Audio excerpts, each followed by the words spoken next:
Good morning, late morning, everyone. My name is Lane Becker. I run the companies program for Code for America, along with Dharmishta Rood here, who's next to me, and also Ashley Myers, who's hiding out in the back. So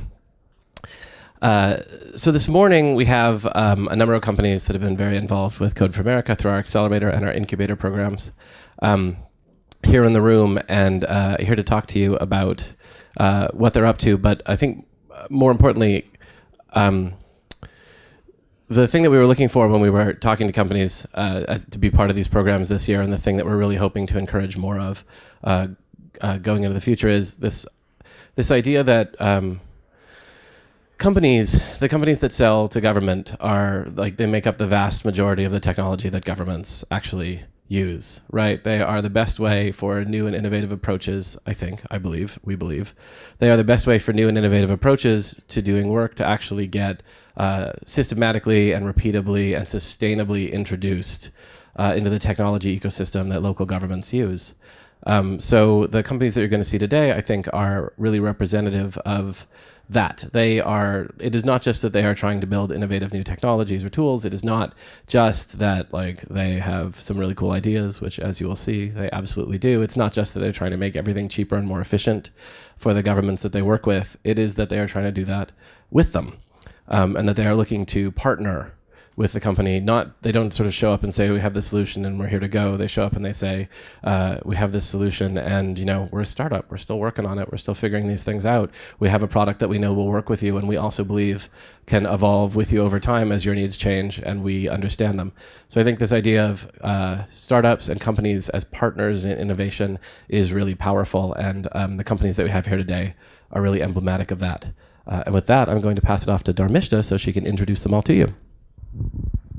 Great. So today we have 6 companies presenting from our incubator and accelerator program.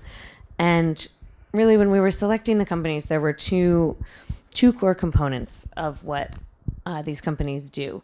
One is exactly to Lane's point about how these companies think about working with government. They're designing for and with the governments. They're helping the government make data-driven decisions. All of these values that we hold at Code for America, the companies really hold true to these. And additionally, they really all spoke about partnership with government, not just building something for them or wanting to sell something to them, but it really came through in speaking with all of them that they're really here to partner with the government.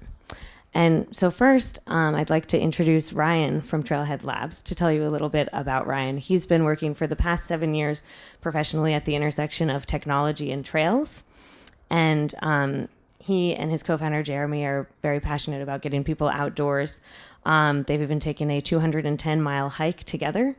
And Ryan actually told me that he proposed to his wife in a national park.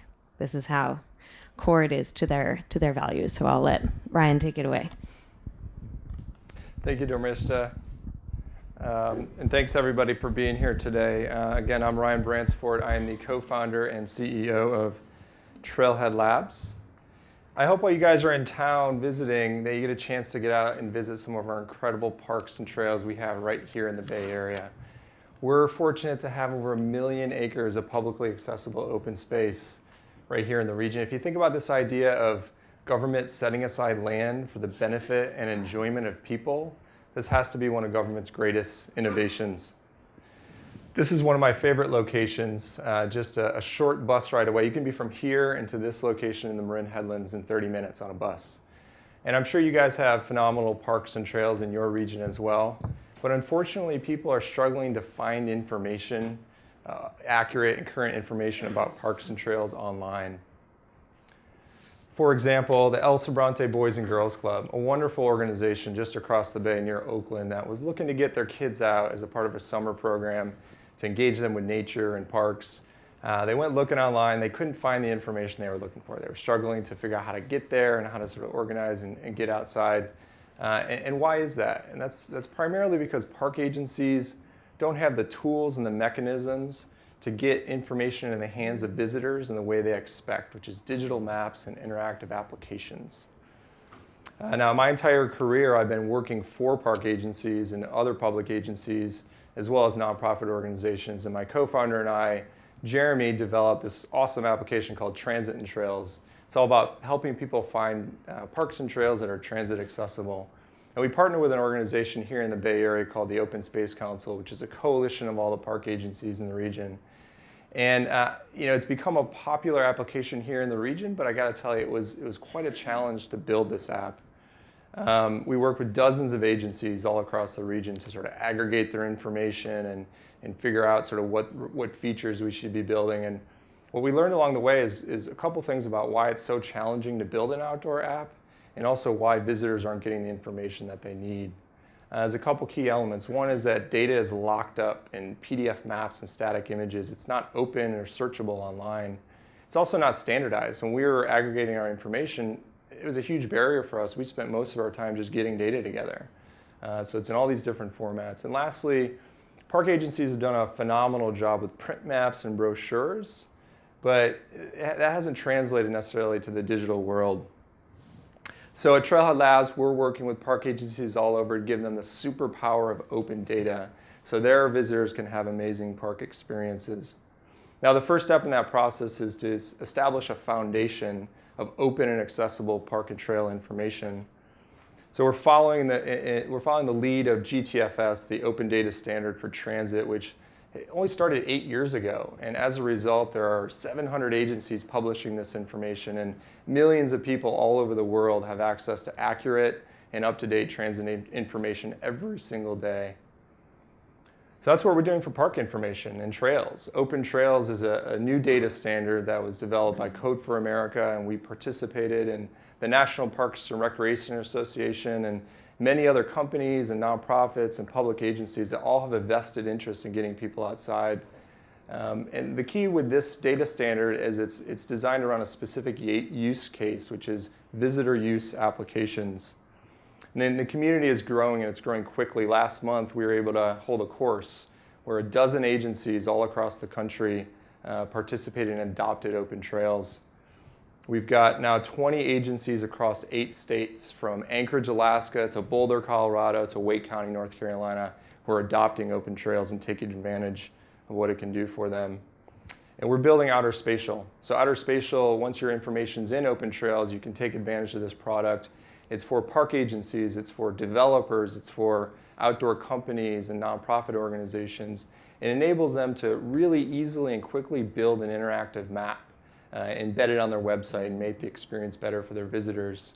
You can standardize your information in Open Trails, and then you can publish it out to the world. So an agency's information that they manage, they can have control over it as it lives in all the applications in the ecosystem all across the web.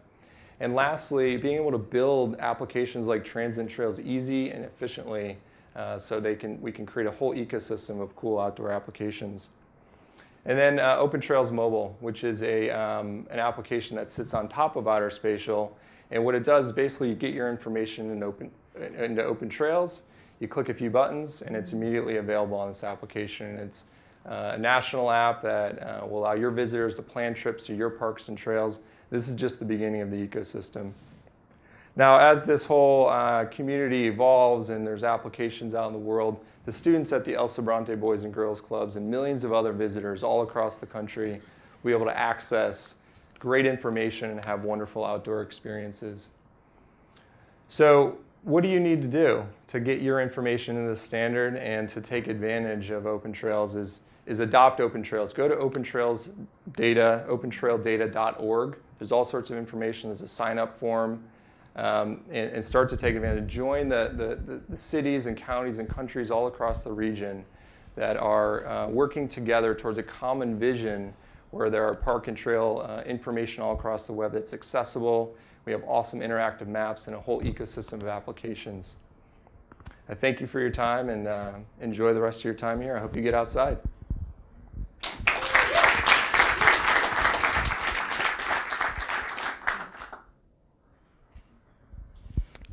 Great. Thanks, Ryan. Up next, we have Reggie from AmigoCloud. And to tell you a little bit about Reggie, he has over 10 years experience in mapping. And he has a team of about 13 people based everywhere from Seattle to Lima, Peru. And everyone except one person on their team, and I won't tell you which one, speaks 2 or more languages. So I'll let Reggie take it from here. So thank you everybody for coming. Sorry about the little problem that we had there. My name is Raji Barham. I'm the CEO and co-founder of AmigoCloud. And what I'm going to do is I'm going to start telling you a story. About 5 years ago, the iPad had just come out, and I had just bought one of these devices. And I was playing with my little cousin. I handed it over to him, and literally after 30 seconds, with some minor explanations, he was able to just use the device. Now, contrast that experience with the current state of government software, right? On the right side, on your left side actually, you have just the traditional GIS mapping application that is very, very expensive to use and requires hundreds of hours of training to be able to use correctly. On your right side, you have a device that is the de facto device that gets bought by pretty much every government agency when they're going to go out on the field and do some sort of like mobile GIS mapping. That device is running Windows Mobile, and it's costs around $6,000 to $8,000 a piece. Now, here's the thought. Like, we should be demanding the same level of power and ease of use and pricing that we get from the devices that we have in our pocket, right? From government software. And so that's sort of the idea around AmigoCloud. Like, our passion is geographic information systems and mapping software. Now, what we realized was that pretty much across all government agencies, we could find instances of complicated map interface. They're actually used everywhere. And like the software cost, we're spending billions and billions of dollars on this software. And what's even worse is that at the end of the day, the software is so complicated that it's not uncommon for us to just fall back into just standard pen and paper. And in the best case scenarios, we end up with a situation where we just create all these complicated workflows that basically are unnecessary and are costing a whole bunch of man hours. In the worst case scenarios, we end up with paper maps that are not updated, and somebody walks around and there's a hole in the ground, and then all of a sudden, you didn't have the latest version of the sewer lines, and there's a whole bunch of hundreds of thousands of dollars of damages and sometimes even lives, right? So what we're doing at AmigoCloud is making it really easy for organizations to just use standard iOS and Android devices, really cheap devices, to collect and visualize mapping data. So we actually adjust in how you do things instead of the other way around. Now, instead of me telling you exactly all the different applications and features that we have, I can give you some examples of customers that we've been working with in the past 30 days. Literally in the past 30 days, the state of Montana bought 100 user licenses of AmigoCloud. Now they're using it to go out on the field and do mobile GIS data collection. They're doing things from keeping track of mines all the way down to doing environmental impact analysis on the Keystone XL pipeline. We have VTA that started opening up their data sets on transit data for buses. And instead of using the traditional approach where you're polling, now they're using modern HTML5 WebSocket APIs to get push notifications instead of constantly polling. Literally last week, we started working with SFSU to basically help them power their custom routing application that enables them to be able to do directions between, on campus, but at the same time, take consideration of things like ramps and, voice notifications. So like if you're blind, then you can actually hear the directions, right? With names specific to things in that university.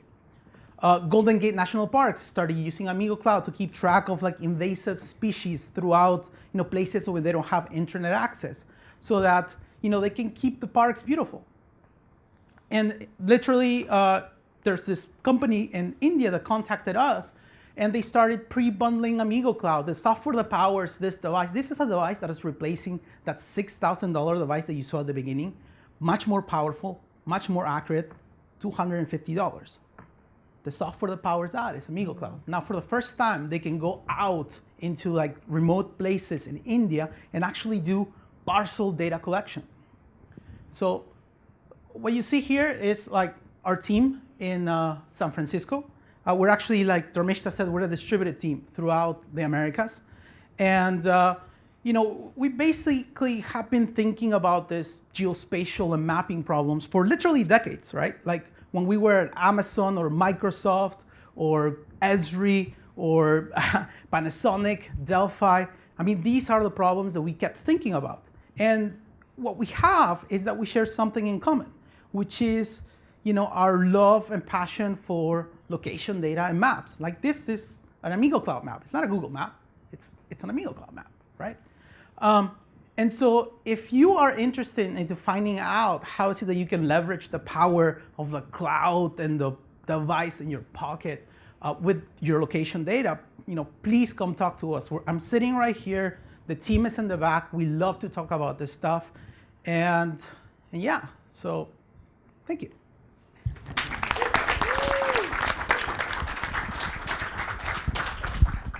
Thanks, Reggie.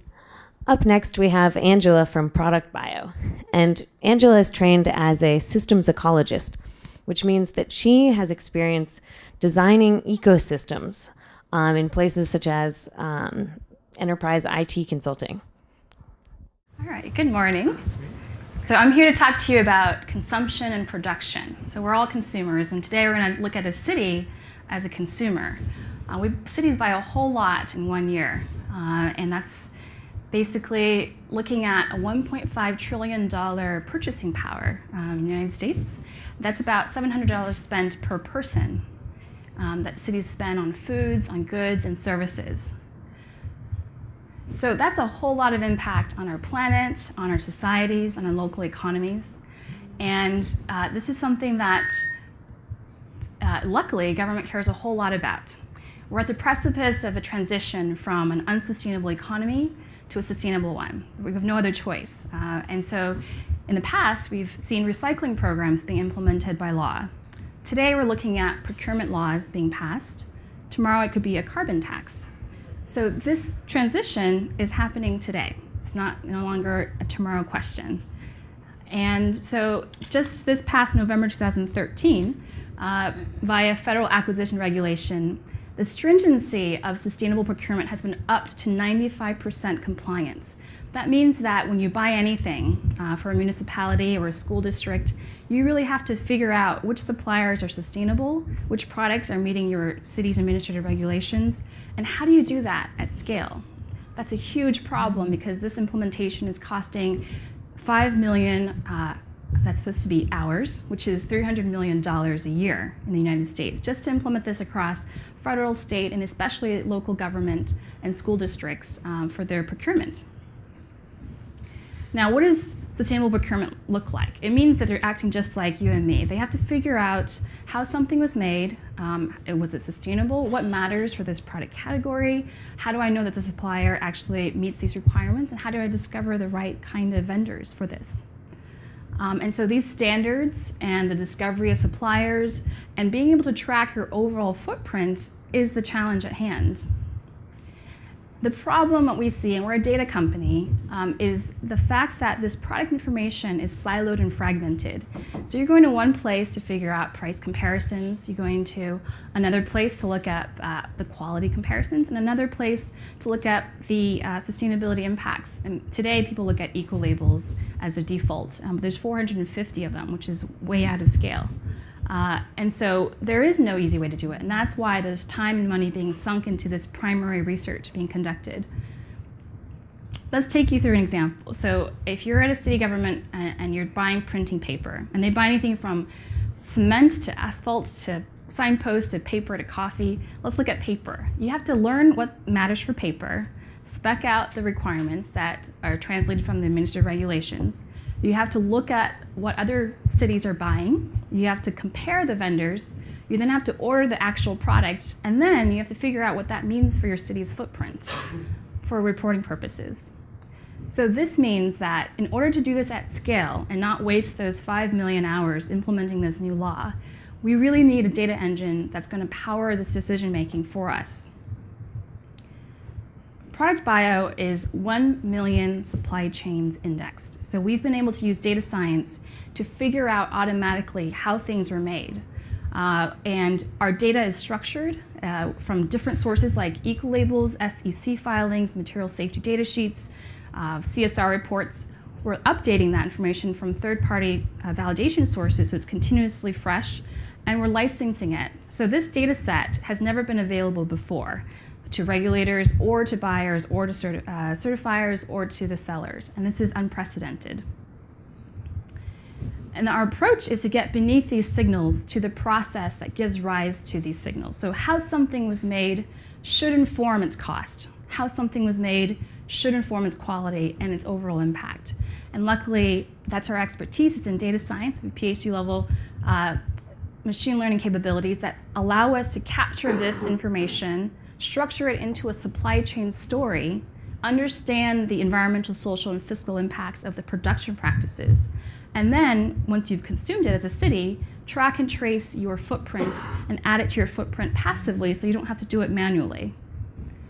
And this sets up a new standard for knowing what matters by product category, a new standard for enabling transparency from your suppliers, and a new standard for being able to do powerful analytics with this sort of data to make the right kind of decisions.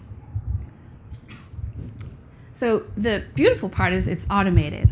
So what used to take 5 hours, what I described the process of product selection, now takes seconds. And we're already seeing results where cities can use the tool on top of our data to understand and align their spend with their requirements for compliance, discover the right suppliers locally and nationally, and track their yearly footprint for reporting to the mayor's office or the office of the president. This is a peek at our tool. We're saving on average $500,000 a year just on improving the efficiency of these decision-making processes.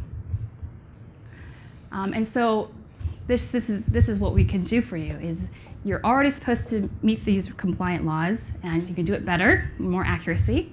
You're saving time, while at the same time also literally saving the planet. And that's the power of government and municipalities in leading the way toward transitioning us to a more sustainable economy. So our team, the process is taking the purchase orders from the cities and immediately giving them areas for improvement. And so if you're interested in doing that for your city, come talk to us after this talk. Thanks.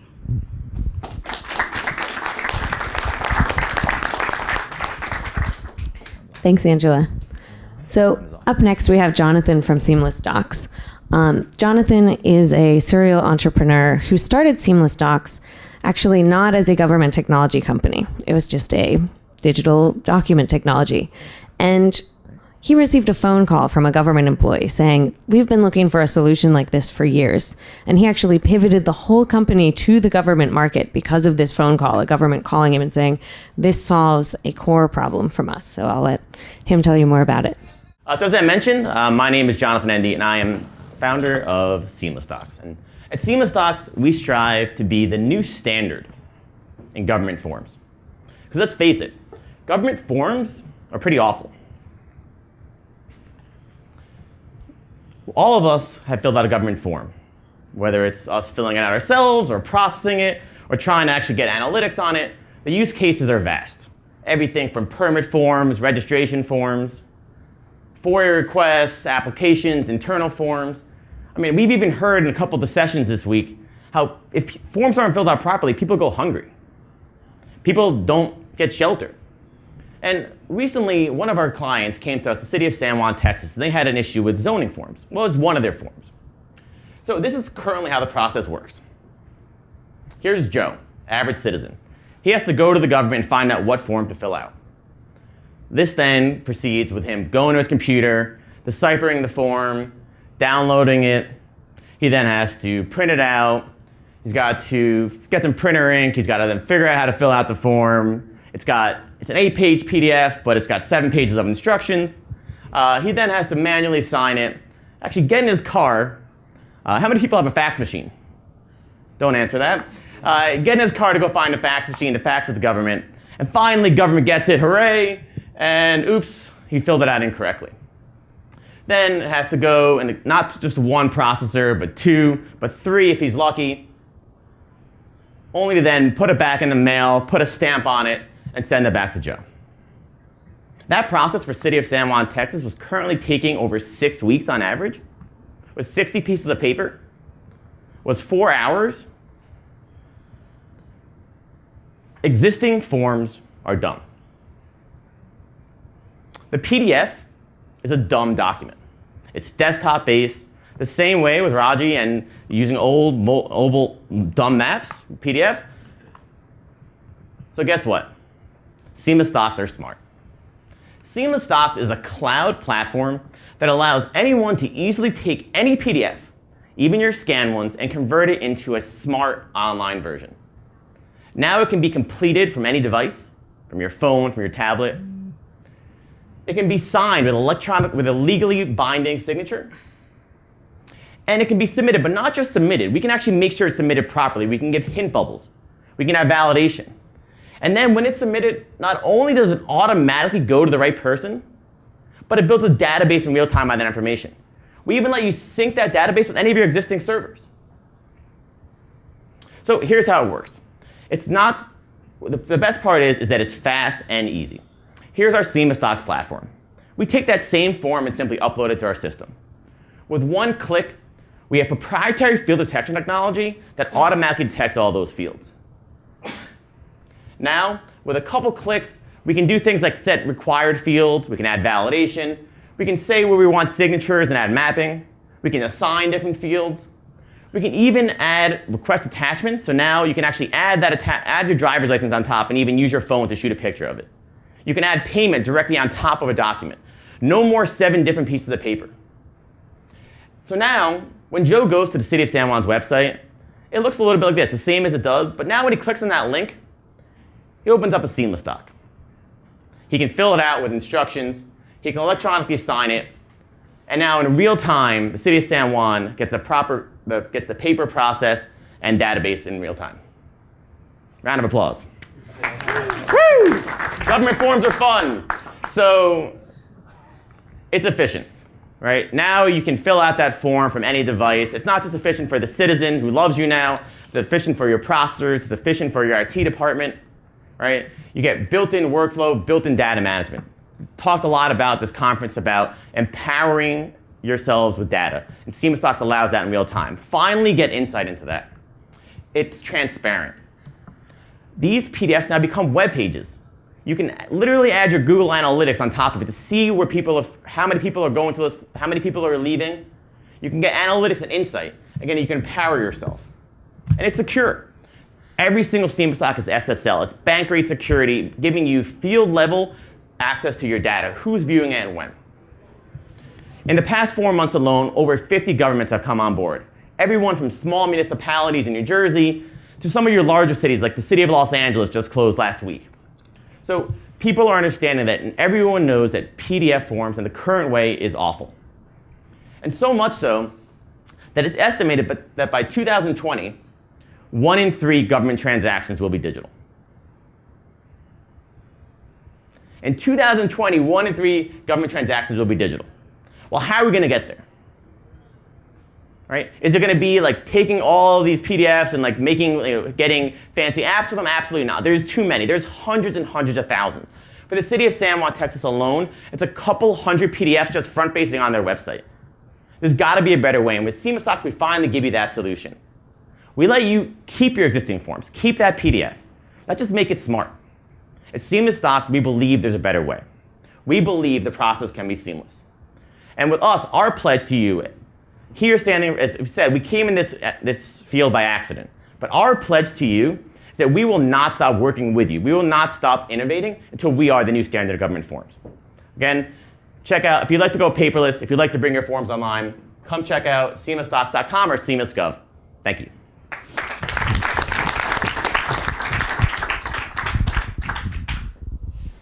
Thanks, Jonathan. Up next, we have Alan from MuniRent. And to tell you a little bit about Alan, Alan is what is a super host on Airbnb, a sharing economy website, which means most of your reviews need to be 5 stars. He is from Ann Arbor, and he became a Lyft driver there, not as a full-time profession, but because he wanted to learn about the sharing economy. And even here, now that he's a resident of Oakland commuting to SF, he is part of the local carpooling community here. So he can tell you more about the sharing economy. I'll let him take it from here. Hello, everybody. I'm Alan Mon. I'm extremely happy to be here and excited to see all the electricity that has happened throughout the conference. Munirent is a website that lets municipalities and public agencies rent underutilized equipment and share personnel with other municipalities. When we were researching the space, we found a very big problem. On average, government-owned equipment spends 70% of the time idle. Now, if we take the case of the state of California alone, over the past 5 years, there's been $24 billion of accumulated equipment expenses. Now, let me put that into perspective. 70% of the time of $24 billion, that's $16.8 billion of capital that's just sitting around. Now, that's very inefficient use of taxpayer money. Wouldn't it be nice if we would be able to access some of this capital equipment? Would it be nice if municipalities would collaborate more with each other? Well, as it turns out, there's a group of municipalities in Oregon that have been doing this for the past 20 years at a very small scale. So there's 43 municipalities that have been working together sharing equipment. At the core of this group is Don Newell. Don is an amazing person. Don started this group in 1994, and I was lucky enough to visit Marin County in Oregon and check out all the cool stuff that he uses to do his job. He showed me all the big graders, showed me some of the trucks that he also rents out to other municipalities. He showed me some of the ways that he uses to manage his internal equipment, which is with this board. And I'm going to let you in on a little secret. Don generates over $450,000 every year by providing paint striping services with this truck and a crew. And with that money, he actually was able to fund another crew that he uses to provide services for his own county.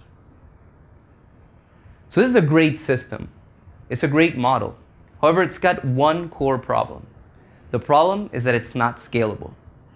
You see, in Marin County, all of the municipalities that are working with Don, they rely on Don, and they call him to ask him, where can I find this excavator? Where can I find this track dozer?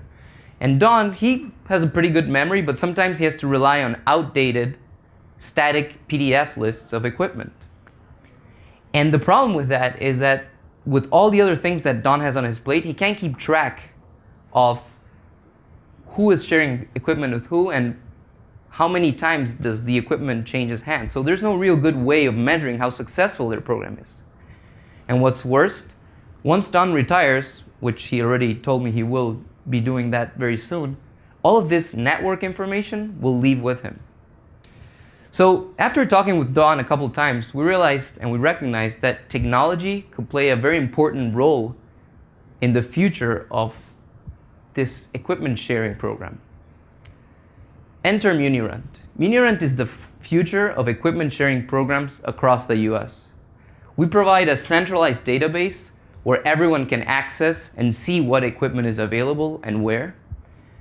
We have an intergovernmental agreement that all municipalities can sign on to, so all the rules of the games are already established. And 3, we have monthly reporting, so you can actually see how successful your program is. We're essentially bringing the framework of the sharing economy that we see in Lyft, Uber, Airbnb to government. And we're calling this the collaborative government movement. It's the new era in equipment sharing that's gonna be the new standard in collaborative government. So in order to prove that this concept really works, we tested this model in Michigan, which is where our company is based out of.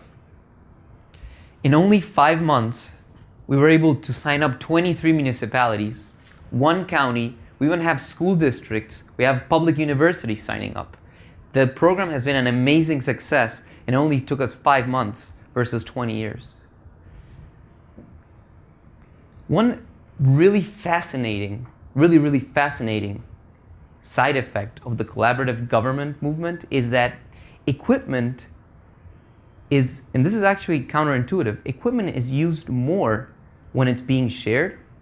And what that means is that older equipment is being replaced by newer, more efficient, and more advanced technology. Now this is fascinating. It's actually, once we realized this, we had to kind of wrap our heads around this. This is why we're doing our part to reactivate the American manufacturing sector. So what's next for MuniRent? First, we want to do the same thing we did in Michigan. We want to grow more trading clusters. Second, we want to integrate emergency management so people can find equipment quickly in times of crisis. And third, we want to foster more collaboration within large agencies so that large agencies can work collaboratively just internally between departments. We were talking with the city of Detroit. They want to use our system. We have the entire Oregon Department of Transportation with 6,500 pieces of equipment and 300 crews internally sharing equipment just to improve their efficiency. So with that, I want to invite you to join the collaborative government movement and tell this story. When you go home, talk to your director of fleet services, talk to your director of public works, and have them contact us. We're going to be around. Thank you very much.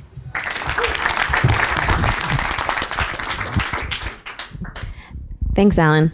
For our final presentation today, we have Tamara, who was actually a fellow with Code for America last year and has worked with a team of other fellows to start a company that is working on public records requests. And for Tamara in particular, this is not her first interaction with FOIA requests. Prior to the fellowship, she was working in Philadelphia, and part of her job, actually working with maps, was to submit FOIA requests regularly. And so I'll let her take it from here. So as she mentioned, I'm the CEO of Postcode, which is the company that's responsible for building RecordTrac, an open public records platform. So our story is that we were actually fellows here at Code for America last year in 2013, myself, Andy Hull, and Reed Ducey-Gibbs. And we've actually been working on continuing to build products that came out of the fellowship, as well as offering professional services and user-driven design to government agencies. But what I really want to talk to you about is RecordTrac, which is a platform for open public records. It's our flagship product, and I think it tackles one of the central problems of government. So it goes by a lot of names. You might have heard of FOIA, or FOIL, Open Records, Public Information, Sunshine Laws. But essentially, these things are all public records requests. And we decided to tackle this problem because it's a really tough one. It's costly, and it's faced by every single government in the country because there are laws at the state level mandating that government agencies respond to requests for public documents. And so that means cities, as many of you probably represent, but counties, universities, school districts, municipal works agencies. And public records requests are actually not very well understood. This is a responsibility that's very frequently dispersed in an agency. So occasionally, but very rarely, there'll be one central router. Usually, those requests are routed to people throughout the agency, public information officers, and individual departments. So cities often don't have a very good handle on just how much this process is costing them. So estimates vary widely. Some people have said it can range from $200 to $1,500 per request in terms of staff time. The average tends to be around $400. So if you think of an agency like the city of Oakland, they're handling about 5,000 requests a year. So in staff time, that adds up to $2 million in expenditures. So you can imagine that if we can make this process more efficient, even by a quarter, which is actually pretty standard at the federal level, you can save $500,000 a year. Unfortunately, most of these agencies aren't tracking this. They have no idea how much this is costing them. And in individual departments, we've talked to people who are keeping track of public records requests on Post-it notes. We've talked a lot about paper, so forms are pretty common. They'll print them out, they'll print out emails, hand them around, keep them in manila envelopes. Or for the most sophisticated among them, they might be using something like a really sophisticated technology like an Excel spreadsheet, or maybe a calendar notification. So the costs in staff time are pretty significant. But more than that are the costs in legal risk. So these are laws that they're forced to comply with, but because the system is so disorganized, cities might be putting themselves at risk because they're actually not very often responding to these requests in a timely manner. And of course, there's the court of public opinion. So this is a really opaque process, and there are real costs in terms of public opinion with this lack of transparency and communication. And so you can imagine, as disorganized and confusing as the process is within a given city, how difficult it is for a member of the public to make a request. They often have no idea who they should be making that request to. They just want a document. They don't know whether the streets department or the planning department has it. Actually, in the last session, I was talking to someone who's in charge of 311 operations in Charlotte, and she was saying that they just call up 311. They don't know who to go to, so they call 311 and ask them for the documents. This is a really bad system for everyone. And so, you've seen some of the accelerator companies, you've heard about other projects. Web technologies have been brought to bear on a lot of problems, from open data to 311 request tracking, and the same should be said for public records. So during the fellowship last year, the team that was working with Oakland, California built a prototype called RecordTrac, and that's still in use in Oakland today, and it's handled close to 6,000 requests. But we've been continuing to do user research and support the instance in Oakland, and we've realized that that really needs to be broadened and made into a product that could be flexible enough to apply to any agency in the country. So we've rebuilt RecordTrac so that it's a cloud-based platform that any city can use. We've added in more sophisticated statistics and request tracking to help with performance management, and also to do things like inform open data processes. So the key features of a good open request platform, and I'll say that we think that RecordTrac embodies all of these, but it's possible to embody these features in other ways, are the requests are public, right? We don't want a wall of silence when someone tries to communicate with the government. You submit your request and you don't hear anything for 30 days. No, it should be public. So that increases transparency and communication, right? So if it's public and you're updating what's happening, then someone actually gets the impression that the government is doing work for them rather than sort of waiting and assuming the worst, which is not the case typically. It also reduces duplication. So if you're responding to each individual request, but not sharing that publicly, you're often getting duplicate requests and you're wasting people's time, your time, but of course the requester's time, when if you made the request and the responsive documents public, they could simply self-serve. There are also requests that come in, and I'm sure this is true for you guys, that you don't even have the records for. So in Oakland, for instance, people were requesting birth certificates, death certificates, marriage certificates. Those are documents that are held at the county level. So those are requests that you don't want your staff to be dealing with in the first place. So we do simple things like keyword detection and throw up a message saying, hey, listen, we think you're looking for this kind of document. This isn't where to go for it. So we've actually reduced duplicate requests, irrelevant requests by 90% in Oakland. We also do smart routing. So rather than, as they do in some cities, and this is absolutely true, when an email comes in, the staff member will print out all the papers, print out that email, throw an interoffice memo on top, and send it to another department. That can introduce delays. So instead, everything comes in through a centralized portal, and if someone wants to transfer responsibility of a request from their department to another person, it's just one click of the mouse.